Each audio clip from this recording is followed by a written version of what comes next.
Well, hello and welcome to Monday Motivations. This is Corry Mendoza, and you were actually the first coach. I worked with one coach right before you, but you're my first official coach that I hired and pulled the trigger and wrote that huge first check, like, oh my gosh, what am I doing? But we've been friends for a long time, and I'm so excited to have you. Thank you for having me. Yeah, so we're basically, we pick one topic a week, and this week's topic is presence. So I'm gonna introduce you real quick. So this is Allison Crow, MED. She's a life and self-leadership coach for authentic and ambitious women. Allison helps her clients overcome fears, increase their satisfaction in life and work, navigate big changes. I remember walking away from my six-figure steady income to start my practice, and you were there for me that whole time. Earn more money and cultivate a fully expressed and successful life and work. She specializes in deep inner work, accessing self and intuition, followed up with courageous and creative inspired action. So I couldn't think of a better speaker than to talk about presence with you. So what did you think about this week's message on presence? As I was being present with it, what I noticed and what came up for me was that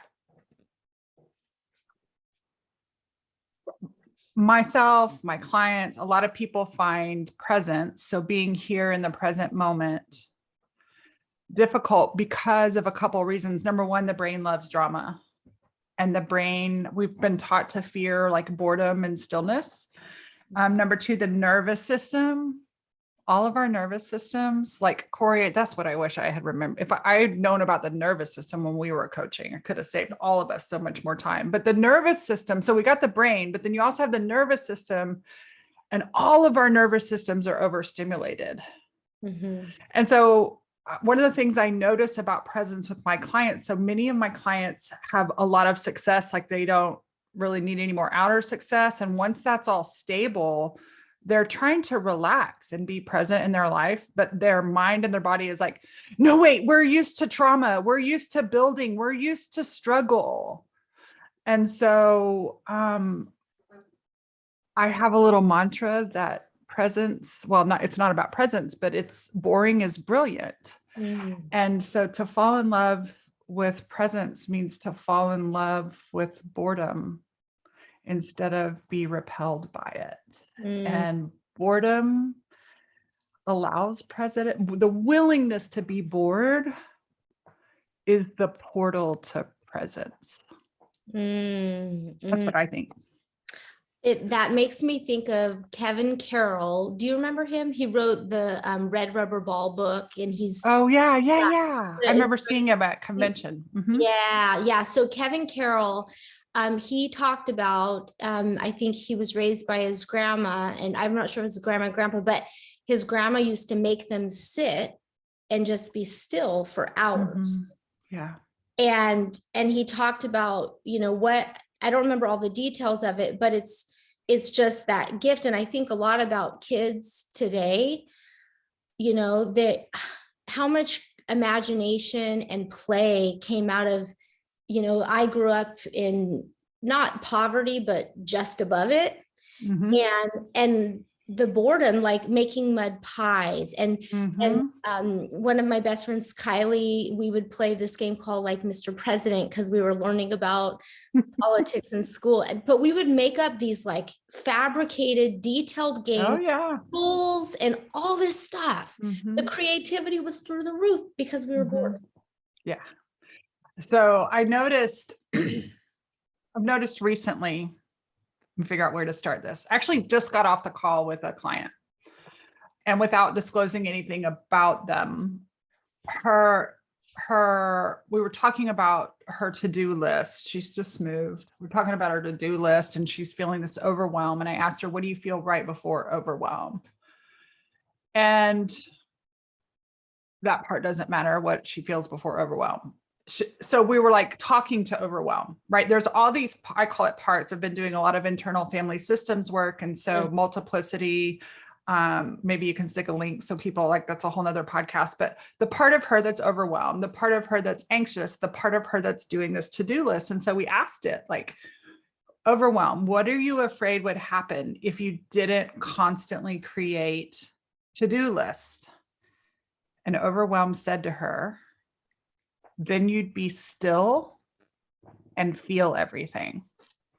And it was such the perfect, like I could explain this all in theory, but just had that conversation. So I'd also written down presence isn't pushing away the parts of us that we're uncomfortable with. Even like meditation wants to get everything away. And what if it's actually presence is being with all of it?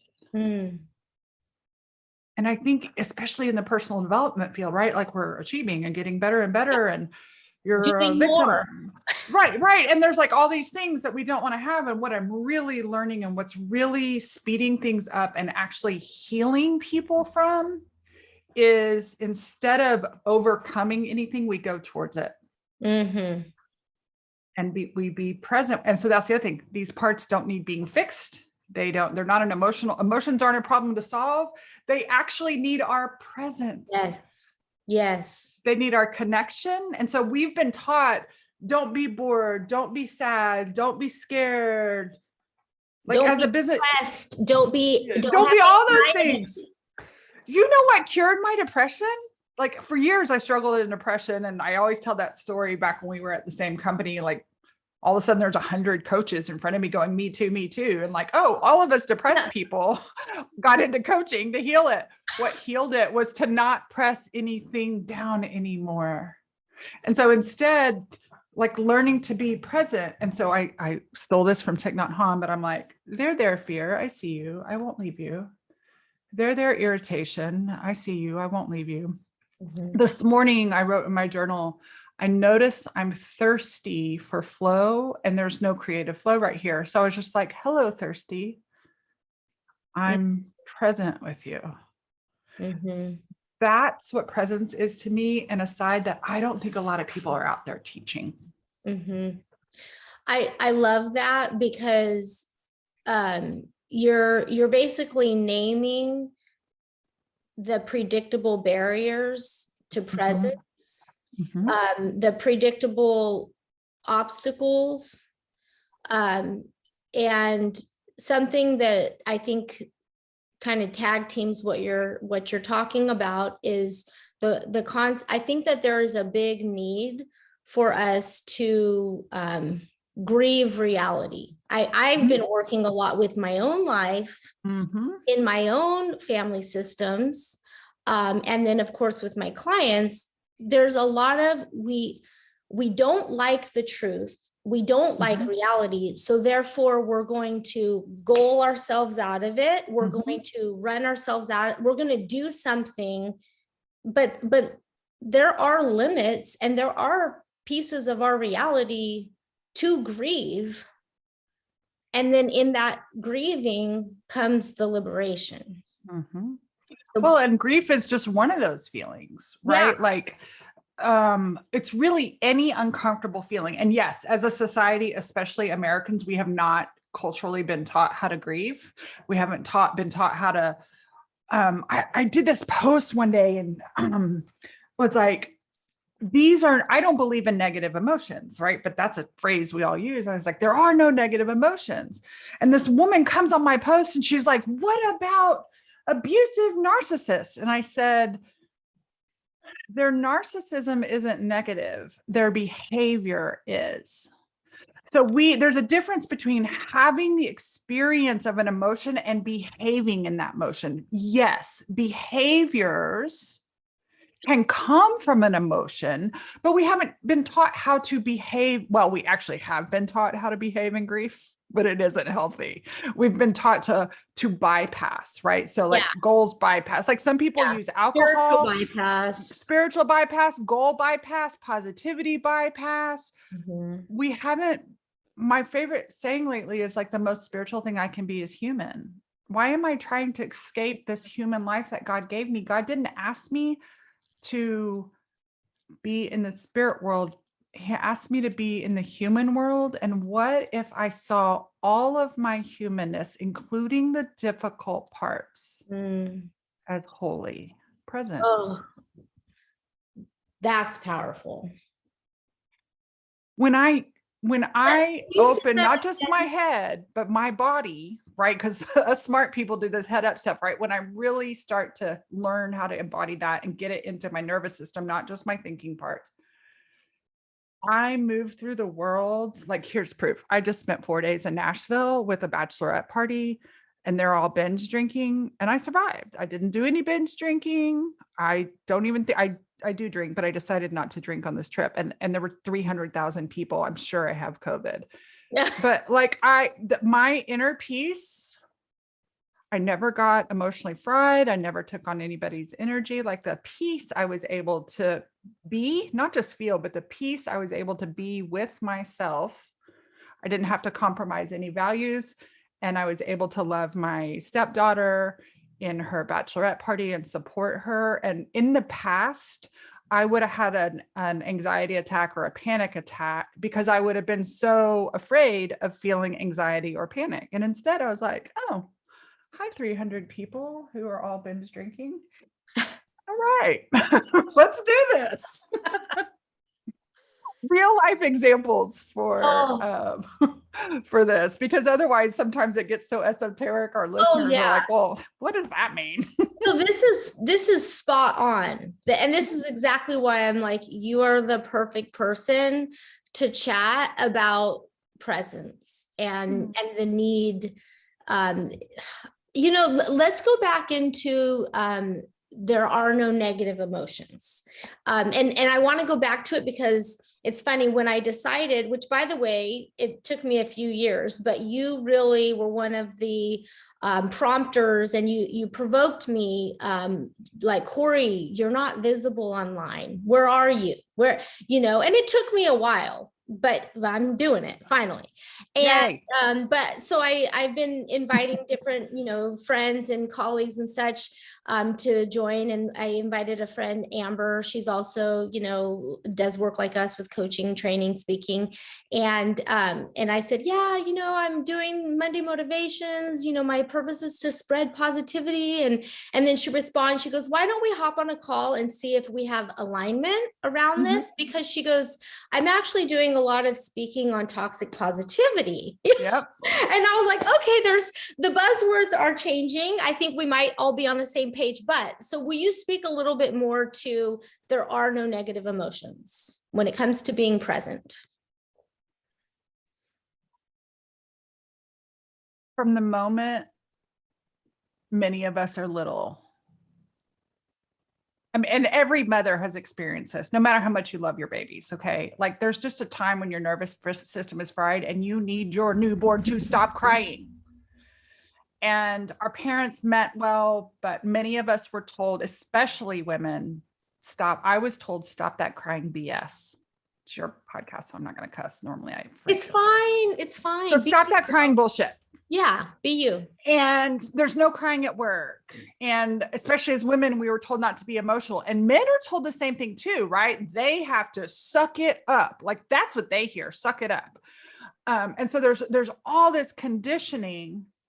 Women aren't allowed, well, white women aren't allowed to be angry. I have one of my best friends is Black, and we have these conversations about white women and Black women. And we've like realized that anger in Black communities is revered, and anger in white communities is, now this is not absolute, but is often like shamed. Well, just to check real quick on that. I do think, which is funny, where we're saying no emotions are negative, is that there are different emotions in different circles, whether it's an ethnic circle, cultural circle, but there are different emotions that are deemed okay and not okay. And that's tapping into that some are good, bad, right, wrong, negative, positive. Keep going.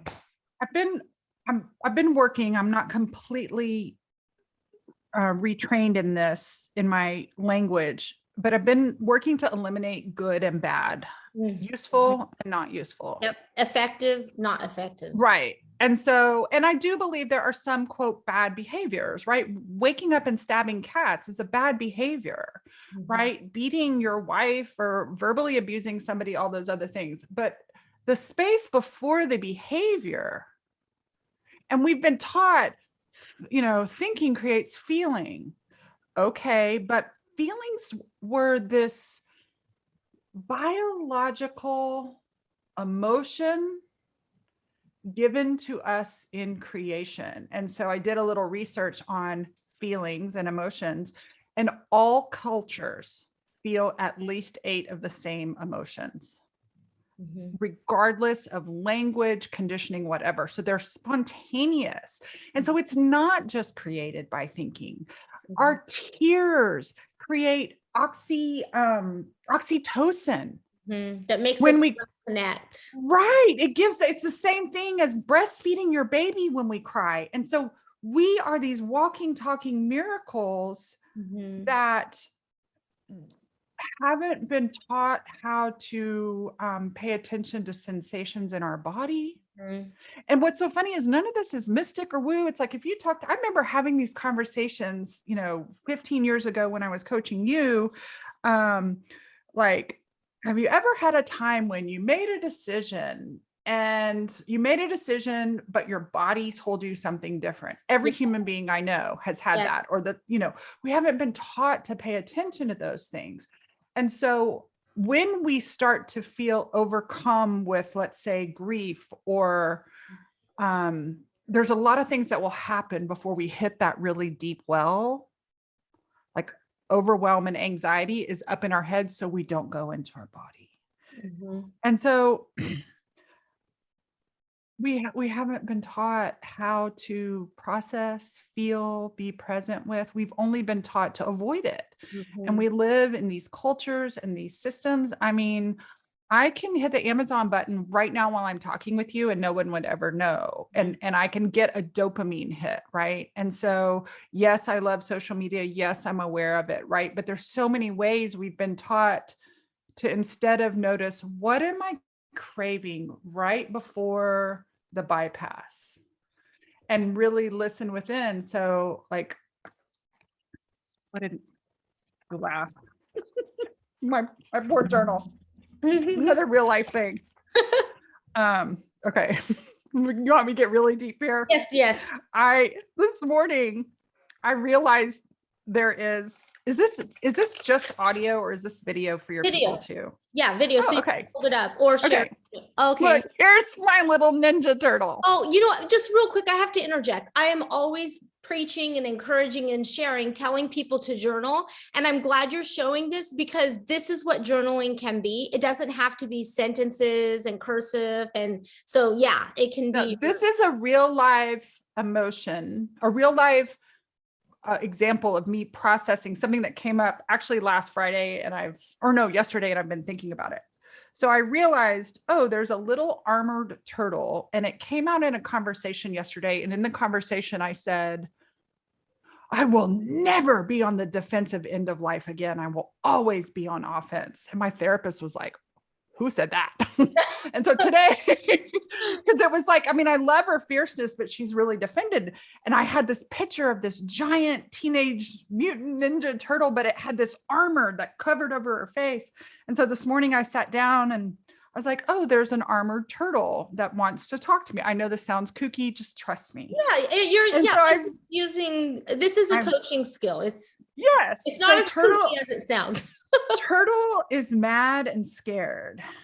And I'm just listening and writing down what I hear. He looks, and it's a he in my system, I thought was interesting. He looks 360 degrees at all times, looking for danger that will pounce on us. He doesn't want us to feel pain and hurt. Hello, protector turtle. I see you fierce and with a tender heart. What do you need from me? And turtle said to me, I need help. This load is heavy. I'm tired. And I did. So there was no fixing. There's no coaching. I didn't tell it what to do. And it's like, as soon as I witness this part of me that is alive in me, but also shoved into a corner, so that I'm a good girl or whatever. it's like it's like, oh, I'm here. You don't have to do all this work. And by the way, I'm not 3 anymore. Mhm. I'll be 50 in 50, Corey. I'll be 50 in a few months. I have a successful, sustainable business. I have a successful, sustainable marriage. Like, we're not struggling anymore. Those old traumas, they were real and heavy. And I can parent you now, right? Like, you don't have to watch out for tornadoes, no tornadoes and no abusers. And no bosses are going to come in unexpectedly and say it's not fair that you're making so much money. Like, none of those people are involved anymore, right? Because those traumas keep showing up, Yeah. right? And so I think a lot of us would have this aggression and go, oh, I can't be aggressive because we think it's negative. And so Right. instead, I decided to just, instead of tuning it out of my mind, I let it come into my mind, and it showed up visually as a turtle. Yeah, Right. And absolutely. turtles have a shell, but they're also so gushy inside. And so Yes. it gives me so much information about me. And then that energy and information is no longer stored in my body to create disease or stress. Mm-hmm. Mm-hmm. And now I'm free. Literally, when the heaviness of that is processed, all of a sudden creativity comes back Yep. and inspired action comes back. And so instead, we've been trying to hump over the barriers, hump over hump. I'm so dirty. We've been trying to jump over the barriers instead of go towards them. What do you have for me to learn and partner with them? So I realize it's not a real common thing in the personal development world, but like your friend, I toxic positivity for Positivity. years, and it led Yeah. me to thyroid disease. Oh, yeah. Yeah. And I Well, was sleeping 20 hours a day.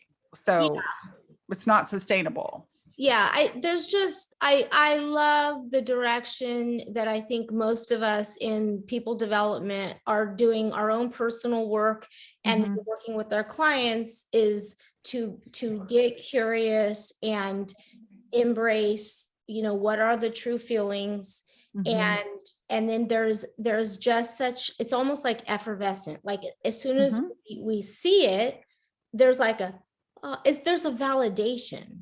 A quick mhm, story. So the other day, so my husband, he had a meeting with someone, and the meeting was really for him. mhm, This person, it was for him. At the meeting, this person goes, I have bad news for me, and that affects you. mhm, So this person is like, I just got sideswiped with XYZ, which in turn domino affects you. mhm, Rusty immediately showed up in his own version of coach mode. He was mhm, there for his friend. He, talked him through, asked questions, encouraged, mhm, blah, blah, blah. He comes home, tells me all about it. Okay.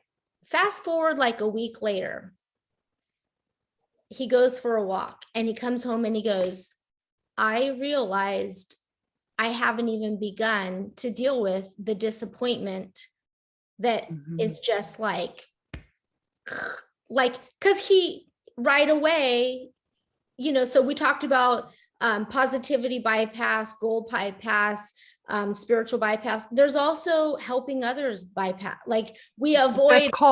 It's called over functioning, and Yes. many highly successful people pleasers do it that Yep. have caretaking hearts, Yep. and we don't realize it until we're actually stable because we did it so long to survive. So that's exactly what he Yeah. experienced. And I don't mean to pathologize. That's the other thing. Like, I like having labels for things, but not Yeah. that it's a problem. Like, it's human If you name it, you could tame it. to take care of everybody else, and then all of a sudden you go, oh, I'm not taking care of my emotions. And Mhm. what's interesting is, and so you're right, the personal development world, like, just consciously, we're so much more aware of trauma. Like, my nieces and nephews who are young totally understand trauma, and trauma informs, like, it's just a part of their dialogue. And when I was 15, 16, 17, I wasn't thinking about any of this Oh, stuff. I no. was thinking about boys and when was I going to get married and Glamour magazine, right? Like, Yeah. so I do believe the culture is shifting, and this, so we can have awareness, and awareness is a mental concept actually, Right. but Cognitive. cognitive, right? And so presence brings us back into our body, Mhm. and our body is it's truly the living human flesh of the experience. Mhm. And isn't that what God brought us here to do? Have the living human experience. Mhm. And so by recognizing that, like, I love that he's like, oh, wait, I just totally walked around my disappointment. Hello, disappointment. I see you. Mhm. I'm here for you. Mhm. And this is why I call it self-leadership. Like, we're all trained in leadership. We know how to lead other people. Oh my gosh. But there, all of a sudden, there are parts of me that were coming up, and I'm learning, right, to lead myself in disappointment, how to lead my disappointed parts, my angry parts, my over functioning parts, my people pleasing parts. And so it's like, how do we really lead ourselves? And self energy is capital P presence. Mm. Mm. Beautiful. So what advice, having, read this message of the week and reflected and shared, what advice do you give yourself and others when it comes to this topic of presence? We have it backwards. We keep doing all the things, and we think self-care and self-presence and is a luxury. So for example, my client, it's so fun because she gives the answers. I said, what does your system need? And she's like, I need stillness. And she kept coming with how questions. And ultimately she came up with, in the morning, she needs to ride her Peloton for 20 minutes, very luxury privileged bike. And then at night she needs to take a bath, even if she can only fit 20 minutes in. Like, they're chaotic mother, have all this stuff going on. She runs a multi-million-dollar business. She has a product that she needs to launch tomorrow. Her husband's shoulder broke, so he can't help with the unpacking and moving and all this other stuff. And most of those things, she's like, I'll give myself the gift of a bath. And I was like, whoa, whoa, whoa. No gifts. The bath and the exercise and your journaling. And so for me, I don't take any calls before 11 a.m. Mhm. And I have from 9:30 to 11 in my calendar, it says me time. That is my time to doodle and journal and paint and sometimes listen to things. And it is the most important thing. It's not a luxury, it's a necessity. If I don't do that, nothing else works. And so my advice is, don't make presence a luxury, make it foundational, and everything else will work smoother. Mhm.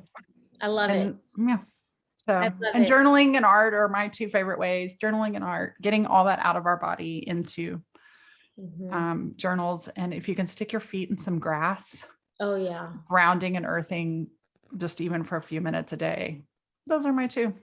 I love it. Oh my gosh. What I'll add to that is I notice, I'm reading a book right now. My friend Jill sent it to me, and it's called Overcoming Busy, or I forget what, but it has to do with being too busy.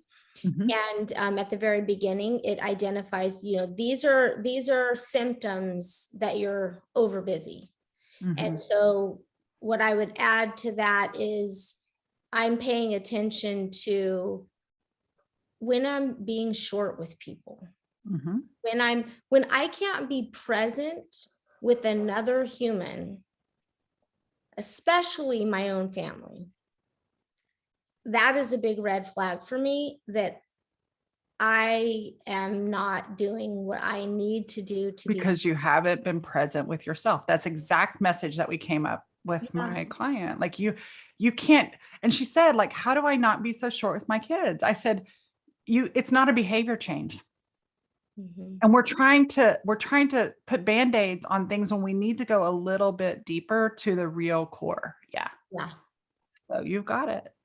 I'm so glad you had me on. I'm really Oh my honored. gosh, this was wonderful. You are wonderful. And for anybody that wants more of Allison Crow, oh my gosh. So let's see, we can find you at allisoncrow.com.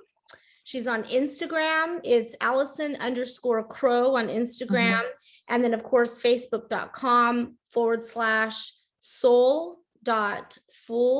facebook.com/soul.full.living. So Instagram's the best place right now. Instagram, yeah. Yeah. Instagram. All right. Thank you, my Super fun. friend. Thank you. And everyone have a wonderful week. Stay free in your emotions.